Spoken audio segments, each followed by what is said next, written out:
DNA report കണ്ട് അവരാകെ നെട്ടിയിരിക്കുന്നുണ്ടായിരുന്നു. അവരുടെ കണ്ണുകൾക്ക് വിശ്വസിക്കാൻ പറ്റുന്നുണ്ടായിരുന്നില്ല. പോലീസും ഡോക്ടറും റിപ്പോർട്ടിലോട്ട് മാറി മാറി നോക്കുന്നുണ്ടായിരുന്നു. പേടിയും അത്ഭുതമൊക്കെ നിറഞ്ഞ ഒരു വികാരം അവരുടെ മുഖത്തൊക്കെ ഉണ്ടായിരുന്നു. അതൊരു സാധാരണ മനുഷ്യൻ്റെ രക്തമായിരുന്നില്ല. അന്വേഷണം ആരോ വഴിതിരിച്ച് വിടുന്ന പോലെയൊക്കെയാണ് പോലീസുകാർക്ക് തോന്നിയത്. അതുകൊണ്ട് തന്നെ പോലീസുകാർ അന്വേഷണം കൂടുതൽ ശക്തമാക്കി. പിറ്റേ ദിവസം രാവിലെ കോഴിക്കോട് മെഡിക്കൽ കോളേജിൽ നിന്നും ഒരു അടിയന്തര ഫോൺ കോൾ വന്നു.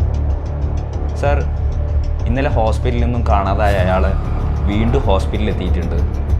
അയാളെ ഡോക്ടർ റൂമിൽ പൂട്ടിയിട്ടിട്ടുണ്ട് എന്നും പറഞ്ഞിട്ടായിരുന്നു ഫോൺ കോൾ. പോലീസുകാർ ഉടൻ തന്നെ ഒരു മിനിറ്റ് പോലും പാഴാക്കാണ്ട് ഹോസ്പിറ്റലിലോട്ട് പോയി. അവിടെ നിന്ന് അയാളെ പിടികൂടുകയും ചെയ്തു.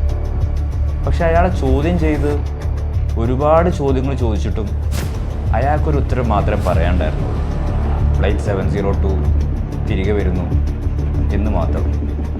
പോലീസുകാർ ബുദ്ധിമുട്ടിക്കുന്ന പല ചോദ്യങ്ങളും ചോദിച്ചു.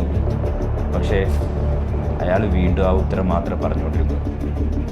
ഞാൻ മാത്രമല്ല, എൻ്റെ കൂടെ അന്നുണ്ടായിരുന്ന 113 പേരും തിരികെ വരുന്നു എന്നാണ് അയാൾ പറഞ്ഞത്.